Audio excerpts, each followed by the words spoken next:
Wes. Assalamualaikum warahmatullahi wabarakatuh. Waalaikumsalam warahmatullahi wabarakatuh.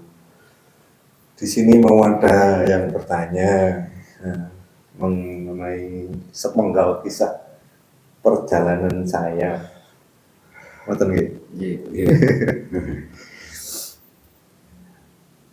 Sebelum atau mungkin saat-saat saya bergabung di majelis ini atau menjalankan amalia dari Kiai. Ya mungkin nanti saya bisa ceritakan. Alhamdulillahnya kita semua di sini masih diberikan kesehatan dan mudah-mudahan kebarokahan umur yang panjang dan selalu bisa menebarkan kebaikan.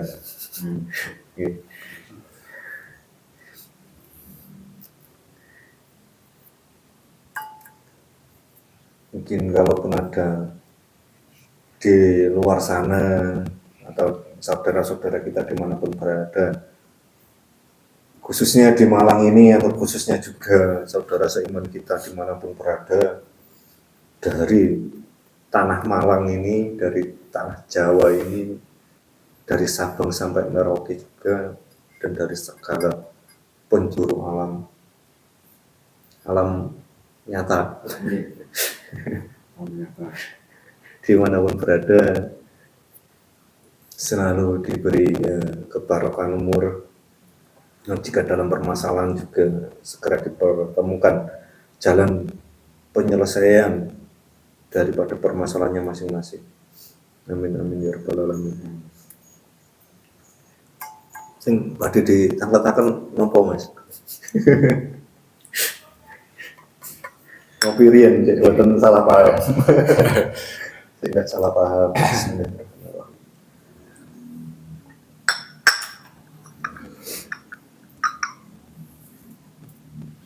Ngeten masalah. Biyen ku awal mulai itu momoro kalau di majelis ketemu dulur-dulur niki pripun awal mulai. Awal mula ya, awal mulanya ketemu dulur-dulur di majelis ini ya karena ikut. Nah, sekedar ikut-ikutan apa ya pong. Dulu itu nggak tahu kenapa ya, saya sejak kecil itu sebenarnya suka dengan hal-hal yang sifatnya spiritual kan, bukan supernatural, spiritual menurut saya ya, seperti itu. Sampai-sampai dulu juga saya tersesat ya. Dulu saya nyarinya ya apa sih, ketika ada orang yang pintar lah, orang pintar, Orang sakti gitu ya. nggak tahu, pokoknya orang pintar lah gitu. Jadi seringkali saya menanyakan, ya apa sih caranya cek ketemu sedulur lanang, sedulurku dewe lah. Katanya kan sebelum kita mengenal waktu itu penyebutannya apa ya? Tak durungnya ada yang mengenal sing maha kuwasa ya. Harus mengenal diri kita dulu. Salah satunya ya mengenal sedulur dhewe iku mau.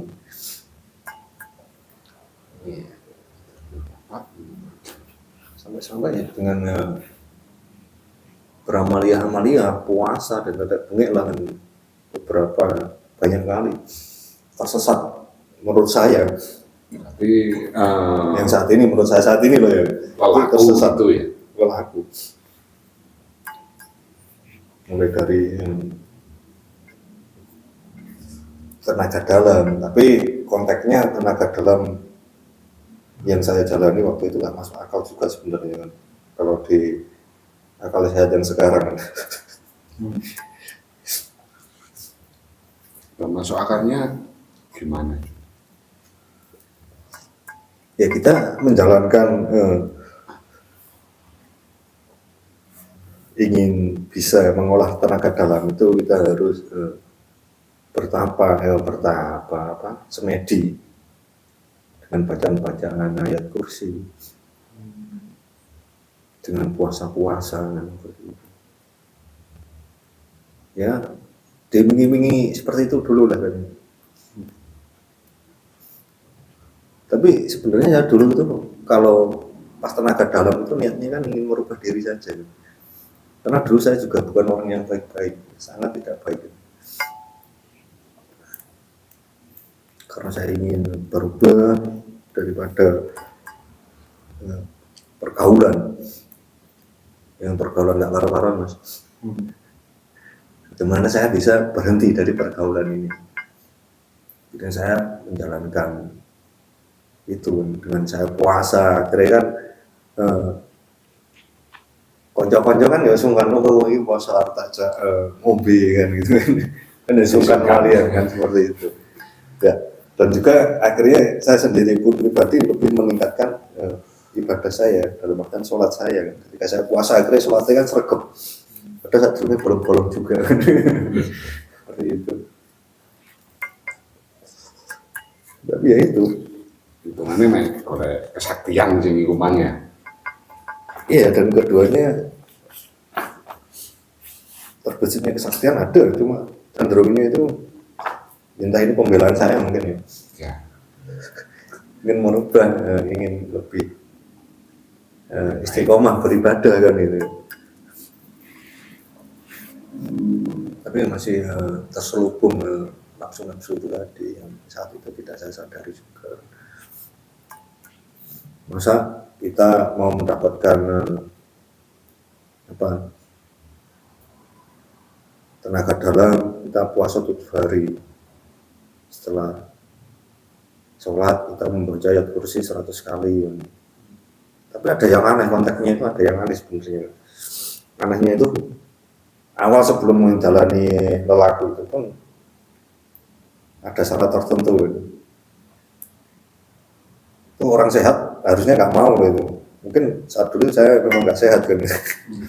Jadi ada telur karena kita orang Jawa mungkin kan mengenai telurnya dok Jawa kan, dok Jawa telur kan, sama kembang telon kan.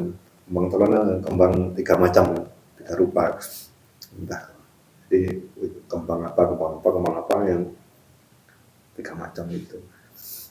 Dia ada air taruh baskom itu tadi, taruh kembang, terus telurnya ditaruh situ sebelum kita menjalani puasa. Di puasa terakhir telurnya kita makan.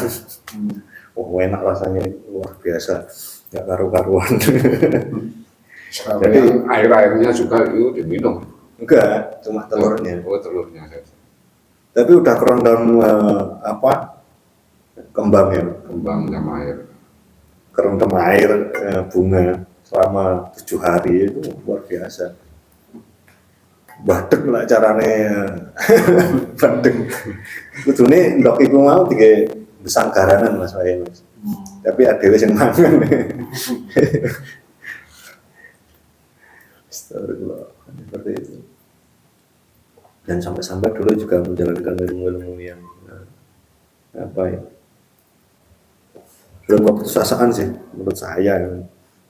Di setiap hari itu di beda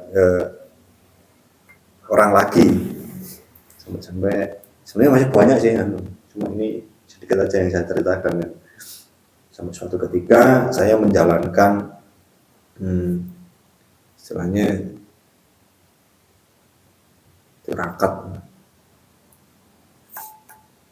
tirakatnya itu tadi kita setiap malam bersemedi suruh bersemedi aja setiap malam, kita duduk tenang, jadi diajarin dukun duduk tekun. Duduk tekun. Kita hari ini sudah hari ini kita melakukan kesalahan apa ke sesama makhluk, dan Entah sesama manusia, sesama makhluk yang lain-lain lah seperti itu. Kita melakukan kesalahan enggak melalui lidah kita, ucapan suara kita, ataupun melalui organ-organ tubuh kita yang lain kan. Kita melakukan kesalahan tidak. Tapi kan anehnya di situ konteksnya. Tapi ini yang saya pelajari saat itu emang di luar Islam konteksnya, memang di luar Islam. Sampai-sampai saya difitnah. Fitnahnya gini mas, ngelakoni sholat lah, ngelakoni kayak apa? Yang penting semuanya tidak seperti itu aja. Itu lebih baik, lebih luhur. Saya pikir-pikir ya saat itu saya tergugahnya itu setelah sekian lama saya bersemedi itu ya nggak ada yang saya dapat kok. Kan ketika Ya kan biasanya orang semedi kan dapat ilmu apa, kesaktian apa. nggak ada yang saya dapat. Yang saya dapat itu kesaktiannya yaitu tadi, saya semakin lebih tenang. Dalam artian tenang tapi bales. Saya itu dilarang wong nggak apa-apa kan. Tapi emosinya ini muncul. Suatu saat saya pasti mendoakan yang buruk-buruk terhadap orang yang tidak tepat dengan saya kan gitu. Jadi teguran-teguran yang luar biasa waktu itu saat itu. Pokoknya oleh semedi lah. Sebenarnya ya kayak kok aja semedi. Boleh salah ya apa tapi lah ketika orang salah, iso betul balas kan. Emosi ini nggak terkontrol. Malah ikut ngantem sing yo. Seakan-akan secara goibnya itu bisa nembus lah kan sama balas kan. Seperti itu. Jadi tegurannya waktu itu orang tua saya atau ibu saya itu sakit. Sampai ibu saya ketara, dari situ saya duwe iki lah mas, duwe apa ya, rasa koyo sing tak lakoni selama iki salah, bukan kurang tepat lagi tidak, tapi salah. Karena apa, saya nggak pernah sholat, nggak pernah mendoakan orang tua. Dan selama ini saya juga menyusahkan orang tua. Di situ karena timbul rasa pengen tobat kan. Orang sotok mas, rasa pengen tobat ketika ibu sakit parah itu. Ketika ibu sakit parah, kok ini rasa ingin bertobat ini kok berat gitu. Saya di situ punya kesimpulan. Wah, biasanya Pak Seng Abot itu pasti bener kan gitu. Waktu itu asumsi saya seperti itu. Oh, Abot itu bener kan. Ya, Abot itu tobat kan. Tapi itu hilang. Itu hanya bertahan sekitar 1 minggu atau 2 minggu lah waktu itu. Dan setelah itu 1 bulan dari itu dipanggillah ibu saya. Allah, menghadap Allah. Di situ timbul rasa ingin berubah atau ingin bertobat lagi. Dia yang merasa sebelumnya ada saya ingin bertobat itu muncul kembali setelah ibu tiada itu. Jadi timbulnya ini lebih semakin kuat. Lebih semakin kuatnya seperti ini. Saya selama beliau atau ibu saya itu hidup, saya ini selalu merepotkan beliau. Jangan sampai ketika beliau sudah dipanggil oleh Allah, saya masih merepotkan beliau.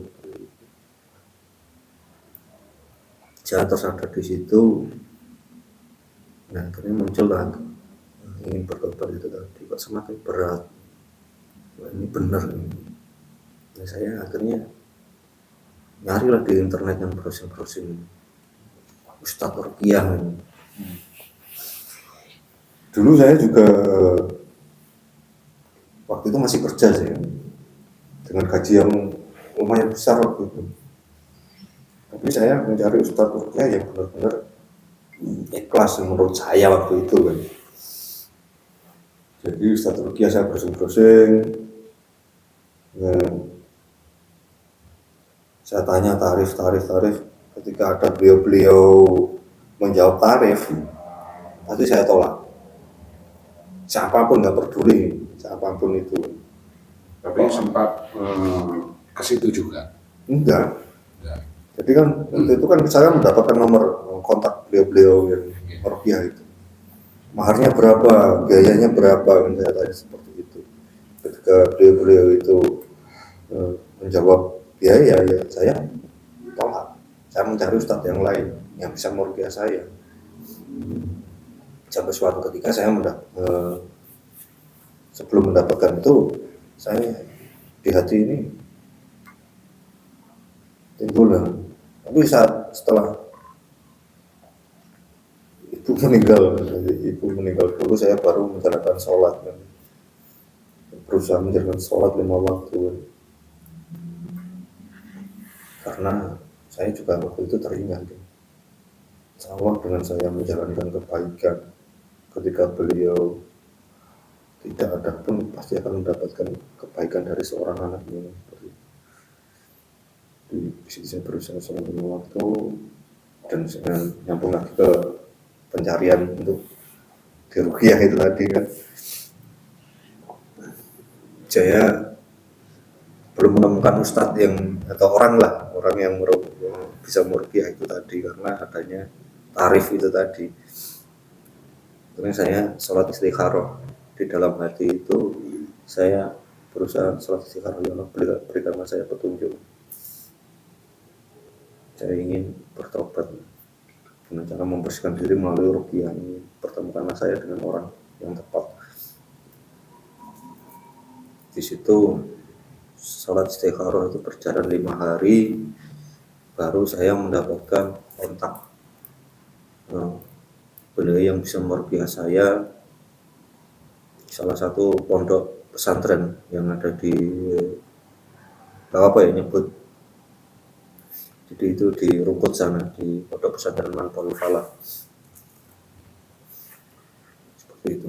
Biayanya berapa? Enggak ada biaya, silahkan datang. Ya karena saya datang di situ. Tapi sebelumnya saya juga punya wong Jawa itu ngarani apa ya? Sikap lah kan, sikap. Cekelan lah kan. Saya sengaja waktu itu beli sabuk yang ada selerekan bahasa Indonesianya yang selerekan.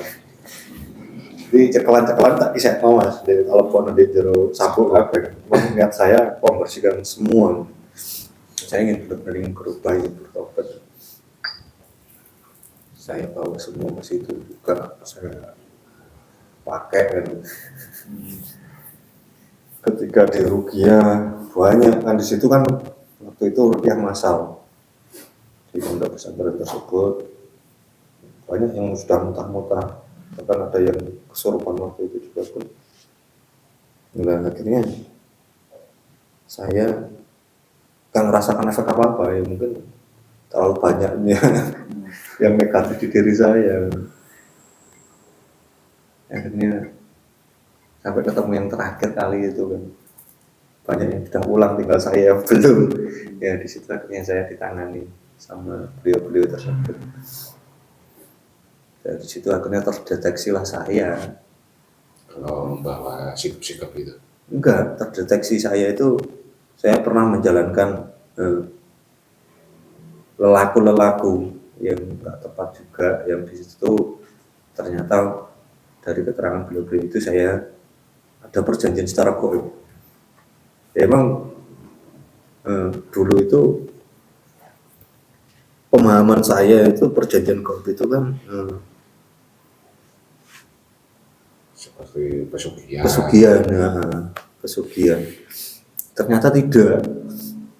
Jadi keilmuan yang tidak tersanad ke Rasulullah, yang intinya kita membawa jin, mempercayai jin dan sebangsanya untuk membantu kita. Berarti kita amaliah ini nanti mendapatkan kodam ini, membantu kita ini. Ternyata secara otomatis ya. Iya, secara otomatis ada perjanjian gaibnya dan mereka akan meminta apa istilahnya, imbal balik setelah kematian kita nanti. Di situ rasa takut juga luar biasa.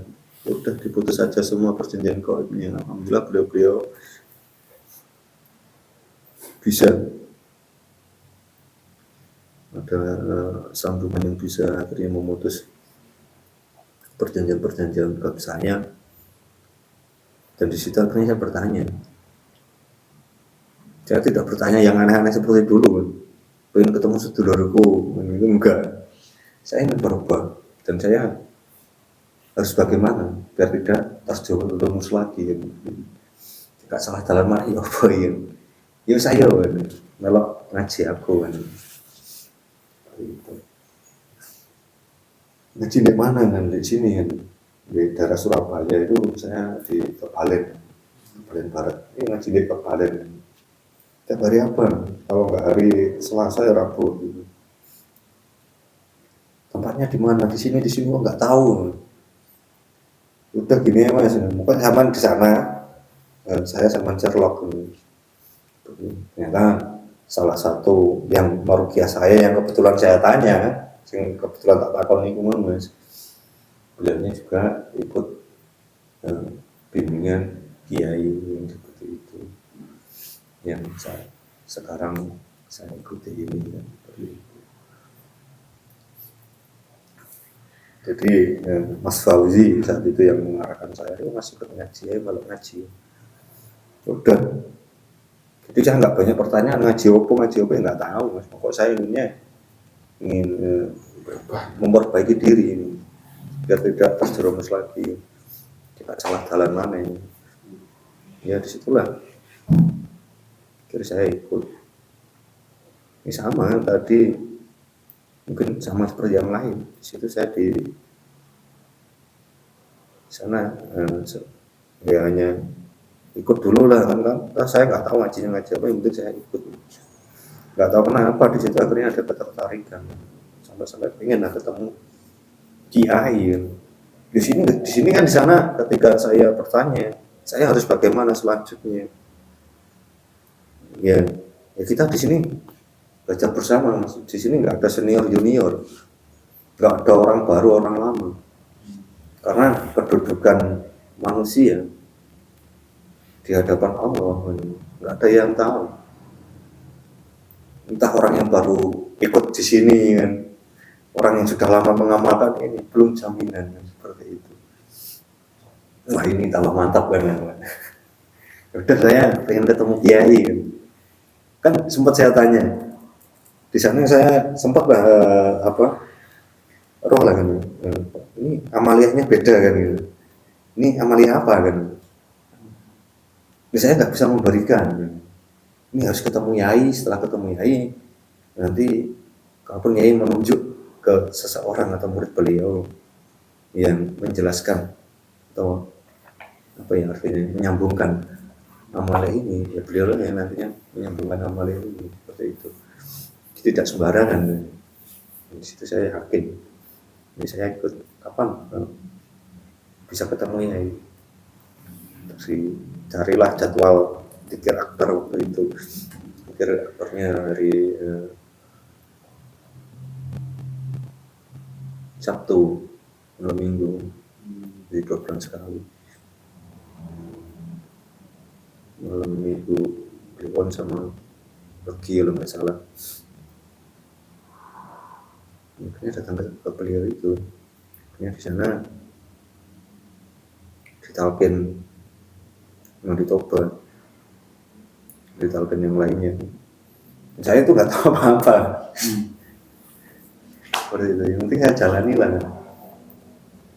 Tapi ada cerita aneh waktu itu, mas. Mungkin kan asli saya kan asli Kediri, bukan asli Malang sini. Dia pendatang di Malang. Saya asli Kediri, dan kebetulan mungkin tahunnya sanak famili saya yang di Kediri, bahkan tetangga saya yang di Kediri, saya anaknya ya juga masih gak karu-karuan kan. Karena memang saya dulu bandel kan gitu. Bandel. Dan sanak saudara saya, bahkan tetangga saya pun mungkin nggak ada yang tahu bahwasanya saya sudah bertobat lah kan seperti itu.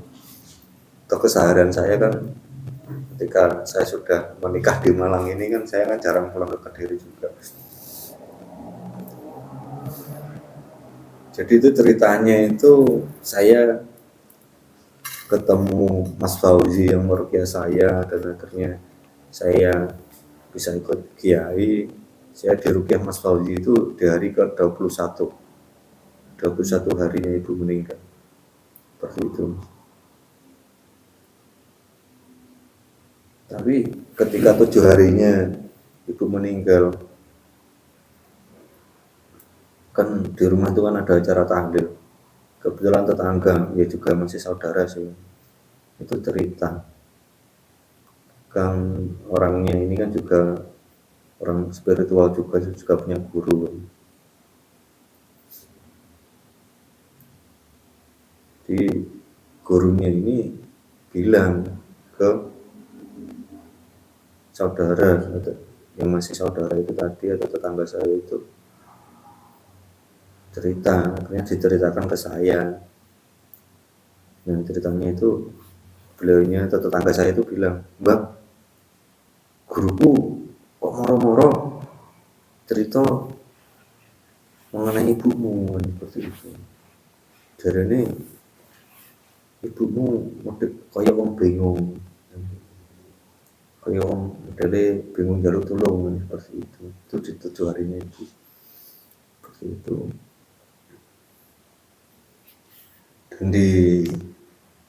Dan setelah 7 harinya ibu kan saya pulang dan saya aktivitas kerja lagi.